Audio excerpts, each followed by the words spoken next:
What's going on, everybody? RJ Ochoa here from SB Nation's bloggingtheboys.com. Hope all is well wherever you are. We hope you're happy, safe, healthy, and that you're ready for the weekend. This weekend actually includes a Dallas Cowboys game. Our Cowboys kicking off on Saturday night against the Los Angeles Chargers out at SoFi Stadium. That game kicks off at 9 p.m. Central Time, so make sure you get the coffee, the energy drinks, the snacks, whatever it takes. It's going to be a fun one. We'll be here, of course, on the channel afterwards for our live post-game show, so we hope that you join us. Please do subscribe here to the Blogging the Boys YouTube channel. We have content coming out every single day now that football season is upon us. We have an interesting subject to get into today, so without further ado, let's go ahead and start it. Kelvin Joseph.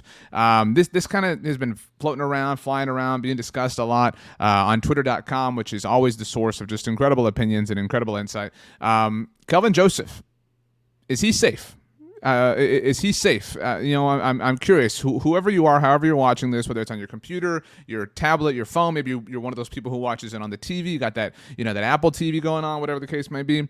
I would just like you to scream it out loud. Yes or no? Is Kelvin Joseph's spot on the roster safe? Whoa! All right. Whoa! You didn't have to scream that loud. No, it's a great joke. Anyway. I think it's fair to say that it's not safe. It does not appear, and that's why we've worded it this way. It does not appear to be totally safe. I think that the writing has kind of been on the wall here, and that doesn't make sense, right? Because he's a second-year, second-round pick, and normally you can follow the money in the NFL. I wrote about this subject on Friday at the site, and that was what I talked about. You can look at players who have big contracts or who are high draft picks, and you can obviously always generally tell they're going to be on the roster because the team doesn't want to move on from players who they paid a lot of money to, or the team doesn't want to move on from players who they spent top picks on. And Kelvin Joseph was a second-round pick just a year ago, and the Cowboys have stuck by him through some awful off-the-field situations and circumstances, and so it's hard to imagine that they would want to move on from him, but it does seem possible. Earlier this week at DallasCowboys.com, Nick Eatman was answering a mailbag question, and Nick is one of the more plugged-in people, obviously, when it comes to the Dallas Cowboys, so his opinion means a lot. If we look at the answer here, this was about kind of the state of the cornerback position as a whole. The question, Nick writes, "One thing I've learned a long time ago, this stuff has a sense of working itself out. We think it's crowded now, but give it a week or so and it will become clear." This was a few days ago, just to be totally literally clear here.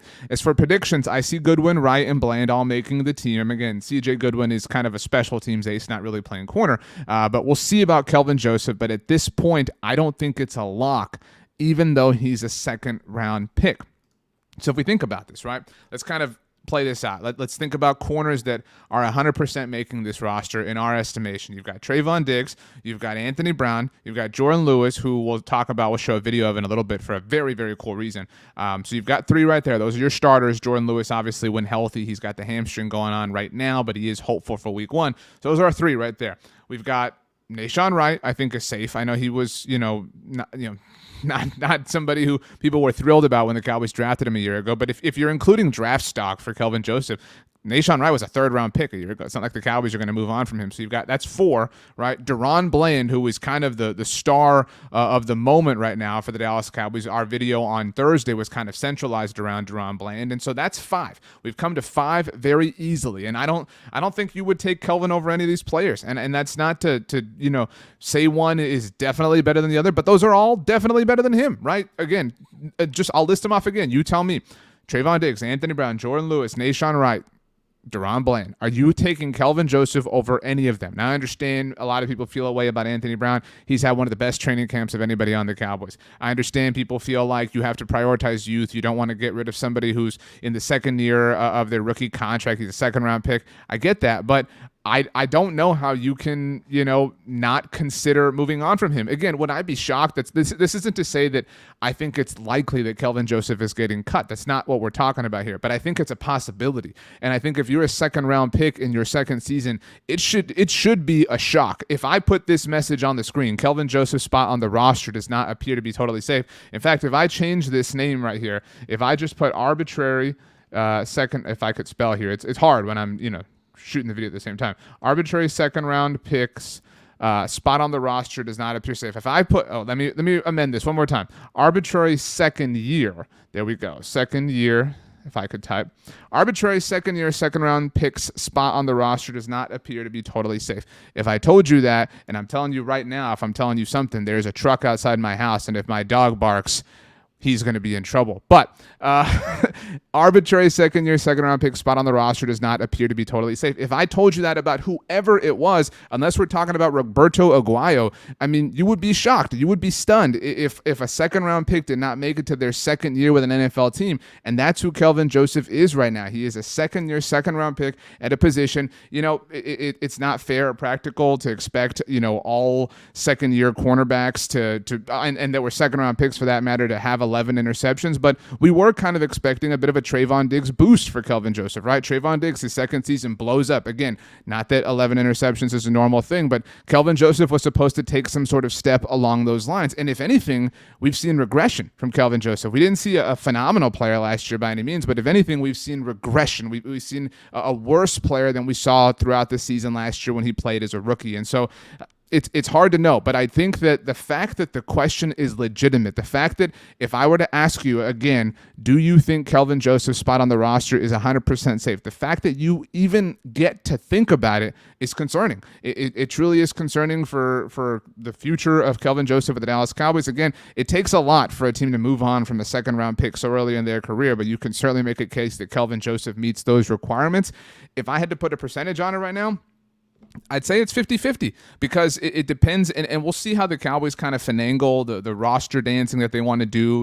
We've talked about that. We talked about Connor Livesey's 53-man roster prediction earlier in the week around here. By the way, Connor did not have Kelvin Joseph on his 53-man roster, but we'll see how creative they want to get, and that might be ultimately what saves Kelvin Joseph. Tomorrow, Saturday night, is a very important night for him. It did not go well for Kelvin Joseph last week against the Denver Broncos, so he has to show up. He has to play well. He's been outplayed by literally every other player who stands to make this roster, and that is not the boat that you want to be in. So I don't think it's impossible for Kelvin Joseph to be cut by the Dallas Cowboys. But let's move on. Dak Prescott just gets it. What am I talking about? What do you mean, RJ?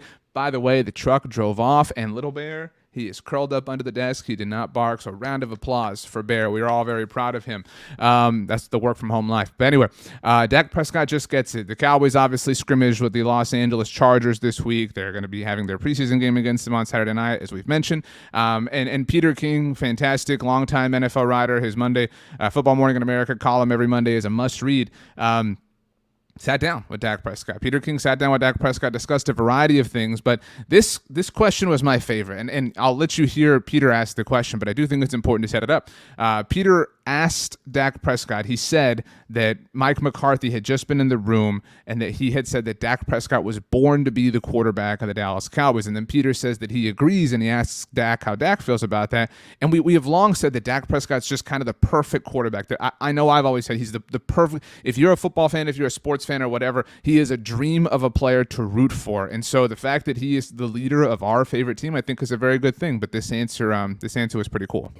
Mike McCarthy just left here, and he told me, he says, Dak was born to be the quarterback of the Dallas Cowboys. And a lot of times when I listen to you talk, I know it's corny, but I kind of feel that way. Do you ever? It's a blessing, honestly. I grew up a fan of the Dallas Cowboys and always said I'd be a quarterback in the NFL, or I wanted to be the quarterback of the Dallas Cowboys. And so going into year 7, I'm blessed for everything that's come my way, all the adversities, pluses, minuses, everything in between that's made me the person that I am. So if it's suited to be the quarterback of the Dallas Cowboys, then God knew what he was doing, and I'm just thankful to be in this position. I'm going to make the most of my opportunity. Very awesome stuff from Dak Prescott. Again, that's you cannot think of something better or cooler to hear from the quarterback of your favorite football team. And so I'll say it again. He is a dream of a player to root for. If you are somebody who roots against or doesn't root for Dak Prescott, you're missing out. I'm telling you, there's not a person who you could more easily root for than Dak Prescott, but it is what it is. Big time news for the Dallas Cowboys. In fact, we did a video on this a few weeks ago. Over the offseason, the NFL announced various alternate helmets that different teams would be wearing. The Atlanta Falcons going to be wearing their old school red one. The New England Patriots bringing the white one back, and Pat the Patriot. The Arizona Cardinals wearing a black helmet. The Saints getting a black helmet. The Eagles, lots of teams going with black helmets here. I think the New York Jets had one, if I remember correctly. There were so many of them that I already kind of lost track. But the Dallas Cowboys were announced to be wearing their throwback helmet on Thanksgiving Day. That's what they're going to rock on Turkey Day against the New York Giants. And we're all excited because you get to wear the throwback helmet. You get to wear the throwback jersey. It's going to be an awesome day. My son turns 1 year old on Thanksgiving Day this year. I'm so excited. It's going to be just the best day ever with the Cowboys and everything, blah, blah, blah. But so we were all pumped, right? Getting to see the throwback helmet. But what we noticed, shout out to Cowboys Nation on Twitter, Mike from Cowboys Nation specifically, and I'm talking about the Twitter account Cowboys Nation. If you don't follow Mike, you're missing out. Mike was the first person I saw who noticed that in the NFL's announcement, there were 2 Cowboys helmets in the alternate helmet announcements. There was one for the throwback helmet because some teams are going old school, like I mentioned, the Falcons and the Patriots with helmets they've worn in the past, whereas other teams are going with new helmets, like the black ones, like the Saints and the Cardinals, et cetera, et cetera. Well, the Cowboys had a helmet in both categories that actually just looked really similar. Both were white helmets with navy stars, but one of them had the white trim that the silver helmet has, the normal standard silver Cowboys helmet. And lo and behold, the Dallas Cowboys on Friday announced that they are in fact wearing different new helmets on Thursday Night Football against the Tennessee Titans later this season. That game's on December 29th, just in the final days of 2022. They had a video featuring Jordan Lewis, who I think is the perfect person to kind of be the model for this. Just looks great. As you can see, it is, again, the standard white helmet. We'll play that for you again here. Standard normal helmet, except the base is, it looks just like, if I could speak, if I could, use my words correctly, it looks like the normal silver helmet as far as the same star. It's got that white trim that you see on the silver helmet with the normal stripes, the white in the middle as well, and it's just white instead of being silver. And the Cowboys are going to wear this, as Mike speculated, Mike from Cowboys Nation, with their Color Rush jersey. So the Color Rush tops, the Color Rush bottoms. We've seen the Cowboys wear the white Color Rush pants before with the navy jerseys. That was the Des Bryant special, but they're going with this helmet instead of the classic silver one. I like it. I think this helmet makes more sense with this uniform than the other one. The silver just looked kind of out of place. I will always love the silver helmet more than anything else, but I do like this. I appreciate the change. I appreciate the Cowboys thinking a little bit outside the box. And if we're being honest, the Cowboys kind of cheated a little bit here. The reason the Cowboys were able to pull this off is because they're not technically debuting another second helmet, right? All these teams that we're talking about got new helmets. It's the same helmet. It's white. The only thing they're changing is the logo. Instead of, if you look at the throwback helmet for the Dallas Cowboys, it's just a plain navy star, but they're just putting the normal one with the white trim. This is very important information, obviously. So that is very cool. Final thing,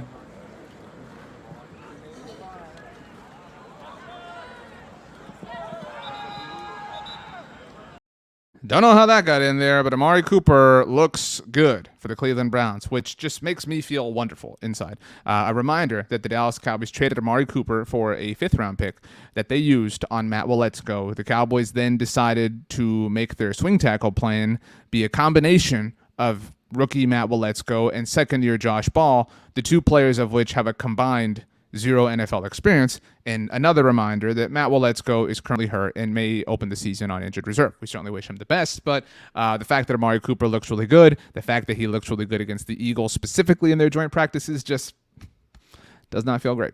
Don't like the way that makes me feel. But, all right, great week of stuff, great week of conversation around here on the Blog on the Boys YouTube channel. Make sure you do subscribe. Tomorrow, Saturday, the Dallas Cowboys at the Los Angeles Chargers late into the night. We will be here for our live post-game show. If you can't make the show, you can always catch the rewatch. We do turn around and podcast it for you as well. It is available on the Blog on the Boys podcast network. So search for us, subscribe, leave a rating, write a review, and you can listen to it at your own convenience. My name is RJ Ochoa. You can follow me on Twitter or Instagram at RJ Ochoa. You can follow me on TikTok, rj.ochoa. You can always send me an email, rj.ochoa@sbnation.com, if that is more your speed. It's football season. I've been saying this, on and on and on and on, and this is the, 3rd, 4th week in a row that we have had at least a video. I know some are live and some are not live, but we've had at least one video every single weekday for the last few weeks. And you know what? We're not stopping. This is the plan. It's football season. We have things to talk about. So if you haven't subscribed, I know we ask a lot, but it's because it helps. All right? I'm being straight up with you. I'm always honest with you. It helps if you subscribe. It helps if you add the little thumbs up, like on the video. Those things really help, whether you subscribe here, subscribe on the podcast network, if you check out blogontheboys.com, if you follow us on social media, all those things go a long way. And we're passionate about this. We love talking about the Dallas Cowboys. We love talking about the Cowboys with you specifically. And so we're appreciative that you give us any bit of your time. Time is, in fact, the most precious gift in this world. And I know that you have a lot of things going on. So we know that your time is valuable. We thank you for hanging out here with us. And, I'm going to say the Cowboys win on Saturday 23-9. right? 23-9. Let's get wild. Let's get weird. Remember, the score doesn't matter. We're just rooting for good things to happen. Want to see some positive things. We want to see no injuries, and we want to have a good time. That's really what we're rooting for. So good things, good times, good happenings, and no injuries. But thanks for hanging out, everybody. We will see you tomorrow.